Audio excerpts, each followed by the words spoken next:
നമസ്കാരം. ഇന്നലെ മനോരമ സർവേ പുറത്തുവിട്ട ഫലങ്ങളിൽ ഏറ്റവും ഞെട്ടിക്കുന്നൊരു സംഭവമുള്ളത് വയനാടാണ്. വയനാട്ടിൽ രാഹുൽ ഗാന്ധി കഴിഞ്ഞ തവണ 4,31,000 വോട്ടിൻ്റെ ഭൂരിപക്ഷത്തിനാണ് വിജയിച്ചിട്ടുള്ളത്. എന്നാൽ ഇന്നലത്തെ അവരുടെ സർവേ പ്രകാരം 1,50,000-നും 1,60,000-നും ഇടയ്ക്കുള്ള വോട്ടിനാണ് രാഹുൽ ഗാന്ധി വിജയിക്കുകയുള്ളൂ എന്നാണ് പറയുന്നത്. കഴിഞ്ഞ തവണ വയനാട്ടിലെ 7 നിയമസഭാ മണ്ഡലങ്ങളിൽ ഓരോന്നിലും ആവറേജ് 50,000-നും 45,000-നും ഇടയിലുള്ള വോട്ടിനാണ് ആവറേജ് രാഹുൽ ഗാന്ധി വിജയിച്ചിട്ടുള്ളത്. വയനാട്ടിലെ മാനന്തവാടി, സുൽത്താൻ ബത്തേരി, കൽപ്പറ്റ എന്നീ മണ്ഡലങ്ങളും, അതേപോലെ കോഴിക്കോട് തിരുവമ്പാടി മണ്ഡലവും, അതേപോലെ മലപ്പുറത്ത് നിലമ്പൂരും വണ്ടൂരും ഏറനാടും ആണ് 7 മണ്ഡലങ്ങൾ വയനാട് ലോക്സഭാ മണ്ഡലത്തിലുള്ളത്.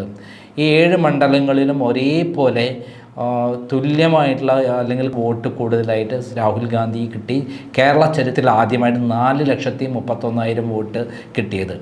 എന്നാൽ ഇത്തവണ 5% വോട്ട് കുറവായിരുന്നു. മാത്രമല്ല ഇത്തവണ മത്സരിച്ചത് ആനി രാജ എന്ന് പറയുന്ന CPIയുടെ സമുന്നതയായ നേതാവായിരുന്നു. അതോടൊപ്പം കേരളത്തിലെ BJPയുടെ സംസ്ഥാന പ്രസിഡന്റ് K. സുരേന്ദ്രനാണ് വയനാട്ടിൽ മത്സരിച്ചത്. അതുകൊണ്ട് തന്നെ ഇന്ന് ഇന്ത്യയിൽ ശ്രദ്ധിക്കപ്പെടുന്ന ഒരു മണ്ഡലമായി തന്നെ മാറിയിരുന്നു. കഴിഞ്ഞ തവണ തുഷാർ വെള്ളാപ്പള്ളിയായിരുന്നു മത്സരിച്ചിരുന്നത്. 7% വോട്ടാണ് പിടിച്ചിരുന്നത്.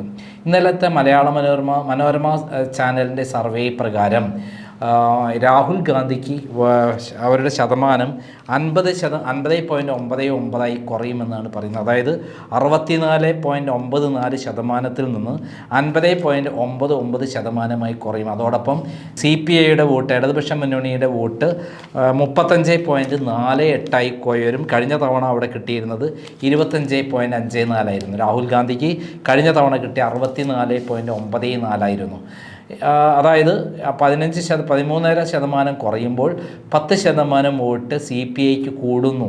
കഴിഞ്ഞ വർഷം 25% കിട്ടിയിരുന്നത് 10% കൂടുതൽ കിട്ടുന്നു.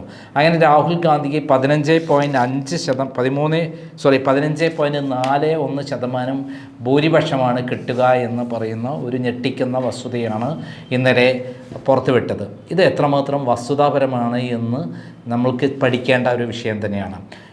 മനോരമ സർവേ പ്രകാരം ഇത് ശരിയാവുകയാണെങ്കിൽ വലിയ തിരിച്ചടി തന്നെയാണ് രാഹുൽ ഗാന്ധിക്ക് ഉണ്ടായിട്ടുള്ളത് എന്ന് തീർത്ത് പറയാൻ പറ്റും. റായ്ബറേലിയിൽ മത്സരിക്കുന്നതിന് മുമ്പ്, തീരുമാനമെടുക്കുന്നതിന് മുമ്പാണ് വയനാട്ടിലെ ഇലക്ഷൻ നടന്നിരിക്കുന്നത്. വയനാട്ടിലെ ഇലക്ഷൻ നടക്കുന്നതിന് മുമ്പ് റായ്ബറേലിയും കൂടെ അറിഞ്ഞിരുന്നെങ്കിൽ വയനാട്ടിൽ നിന്ന് ചിലപ്പോൾ രാഹുൽ ഗാന്ധി വിജയിക്കില്ല എന്നുള്ളൊരു കമൻറ്റ് കൂടി നേരത്തെ ചാനൽ ചർച്ചയിൽ പറയുകയുണ്ടായി. അതായത് അവിടെ ജയിക്കുന്ന ഒരാൾ ഇവിടെ എന്തിനാണ്, അവിടെ മത്സരിക്കുന്ന ഒരാൾ ഇവിടെ എന്തിനാണ് എന്നുള്ള നിലപാടെടുക്കുമെന്നാണ് പറഞ്ഞത്. എന്നാൽ ഈ സർവേ റിപ്പോർട്ട് പൂർണ്ണമായും തെറ്റാകുമെന്നാണ് അവിടെ നിന്നുള്ള റിപ്പോർട്ടുകൾ പറയുന്നത്. അഡ്വക്കേറ്റ് സിദ്ദിഖും അതേപോലെ അനിൽകുമാറും, വണ്ടൂർ MLA അനിൽകുമാറും പറയുന്നത് ഇത് പൂർണ്ണമായും തെറ്റാണ്. ചിലപ്പോൾ വോട്ട് കുറയുമായിരിക്കാം, പക്ഷേ ഇത്ര ഭീകരമായിട്ട് കുറയില്ല എന്ന് തന്നെയാണ്. BJP പോലും പറയുന്നത് ഇത് പൂർണ്ണമായും തെറ്റാണ് തന്നെയാണ്. അവരൊന്നും തന്നെ വിശ്വസിക്കുന്നില്ല. അവിടെയുള്ള LDFൻ്റെയും അതേപോലെ കോൺഗ്രസിൻ്റെയും മുസ്ലിം ലീഗിൻ്റെയും BJPയുടെയും സ്ഥാനാർത്ഥികൾ പോലും ഈ പറയുന്ന മനോരമ സർവേ പൂർണ്ണമായും തെറ്റാണെന്നും അവിടെ രാഹുൽ ഗാന്ധി ആവറേജ് ഒരു 3 ലക്ഷത്തിന് മേലെ വോട്ടിന് ജയിക്കാൻ സാധ്യതയുണ്ടെന്നാണ് പറയുന്നത്. ചിലപ്പോൾ 1 ലക്ഷം വോട്ട് 1.5 ലക്ഷം വോട്ടോ കുറയുമായിരിക്കാം. അതിന് കാരണം 5% വോട്ട് കുറയുന്നു എന്നുള്ളത് തന്നെയാണ്. പോൾ ചെയ്തതിൽ 5% കുറയുന്നു. അതിൻ്റെ പെർസെൻറ്റേജ് ഓഫ് വോട്ട് സ്വാഭാവികമായിട്ടും രാഹുൽ ഗാന്ധി കുറയും. അതോടൊപ്പം തന്നെ മൊത്തത്തിൽ 1 ലക്ഷം വോട്ടോട് ഇതടക്കമുള്ള കുറവ് വരുമ്പോൾ 1 ലക്ഷത്തോളം വോട്ട് കുറയുമായിരിക്കാം. അതിലപ്പുറത്തേക്ക് കുറയുകയില്ല എന്നുള്ളതാണ്. ഇപ്പോൾ കുറഞ്ഞിരിക്കുന്നത് എത്രയാണ്? 4,31,000 വോട്ട് കഴിഞ്ഞ വർഷം ഭൂരിപക്ഷം കിട്ടിയ സ്ഥലത്ത് നിന്ന് 1,50,000 വോട്ടിലേക്ക് കുറയുമ്പോൾ 2,70,000-ന് 80,000 വോട്ട് മൊത്തം രാഹുൽ ഗാന്ധി കുറയുകയാണ്. ഇത്രയും വലിയ ഭൂരിപക്ഷം കുറയുകയാണെങ്കിൽ അദ്ദേഹം തോറ്റതിന് തുല്യമായിട്ടാണ് കരുതേണ്ടത്. അല്ലാതെ അദ്ദേഹം വിജയിച്ചതായി കരുതാൻ പറ്റില്ല. കേരളത്തിൽ 20 ലോക്സഭാ മണ്ഡലങ്ങളിലും പല വ്യത്യസ്തമായ റിപ്പോർട്ടുകളാണ് ഇപ്പോൾ മനോരമ സർവേ പറഞ്ഞിട്ടുള്ളത്. ഏറ്റവും പ്രധാനപ്പെട്ടത് വടകരയിലാണ്. വടകരയിൽ ഷാഫി പറമ്പിൽ വിജയിക്കുമെന്ന് ഏത് ചെറിയ കുട്ടികൾക്ക് പോലും പറയാൻ പറ്റും. ഏറ്റവും ചുരുങ്ങിയത് 75,000-നും 1,00,000-നും മേതെയുള്ള വോട്ടുകൾക്കായിരിക്കും വിജയിക്കുക എന്നുള്ള വിലയിരുത്തലാണ് വടകരയിൽ നിന്ന് വരുന്നത്. അതേപോലെ കണ്ണൂരിൽ സുധാകരൻ ജയിക്കുമെന്ന് പല സർവേകളിലും പുറത്തു വന്നിട്ടുണ്ട്. ഇപ്പോൾ വന്ന സർവേകളിൽ ഏറ്റവും ഞെട്ടിക്കുന്നൊരു കാര്യം BJPക്ക് ഒരൊറ്റ സീറ്റും കിട്ടില്ല എന്നുള്ളതാണ്. മാത്രമല്ല തൃശ്ശൂരിൽ മനോരമ സർവേ പ്രകാരം സുരേഷ് ഗോപി 3-ാം സ്ഥാനത്തേക്ക് പോകുന്നു എന്നുള്ളതാണ്. അതേപോലെ തിരുവനന്തപുരത്ത് രാജീവ് ചന്ദ്രശേഖർ 2-ാം സ്ഥാനത്ത് എത്തും. ഏകദേശം 2% വോട്ടിൻ്റെ ഭൂരിപക്ഷത്തിലായിരിക്കും വിജയിക്കുക എന്നാണ് പറയുന്നത് ശശി തരൂർ.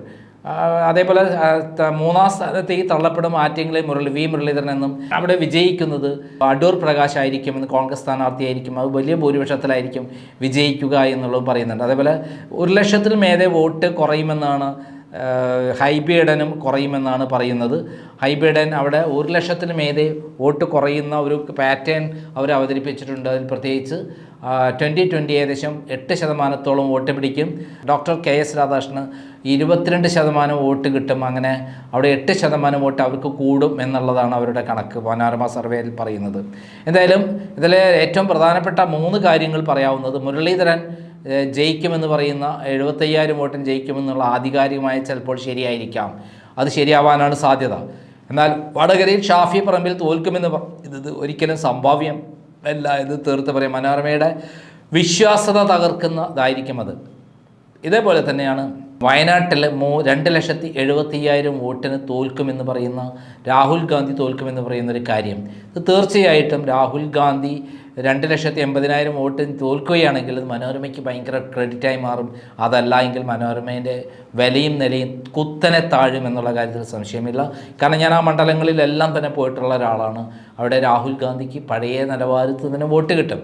പക്ഷേ വോട്ട് കുറയുന്നത് 5% പോളിങ്ങിലുള്ള കുറവും അതോടൊപ്പം തന്നെ മൊത്തത്തിൽ ഒരു 5% അധികം വരാത്തതിലുള്ള സങ്കടം കാരണം ഒരു കഴിഞ്ഞ പ്രാവശ്യം കിട്ടിയ ഒരു പുള്ളിങ് ഉണ്ട് അദ്ദേഹത്തിന്, അത് കുറയുന്നൊരു വോട്ടുമായിരിക്കും അദ്ദേഹത്തിന് കുറയുക എന്നുള്ളതാണ് സത്യം. അല്ലാതെ അവിടെ ഏറ്റവും അധികം ഭരണവിരുദ്ധ വികാരം ഏറ്റവും അധികം നിഴലിച്ചിട്ടുള്ളൊരു സ്ഥലമാണ് വയനാട് എന്ന് തീർത്ത് പറയാൻ പറ്റും. അസാധ്യമെന്ന് കരുതുന്നത് ഇനി സാധ്യമാകും. ഹാട്രിയിലൂടെ Hatri hair transplant and PRP clinic.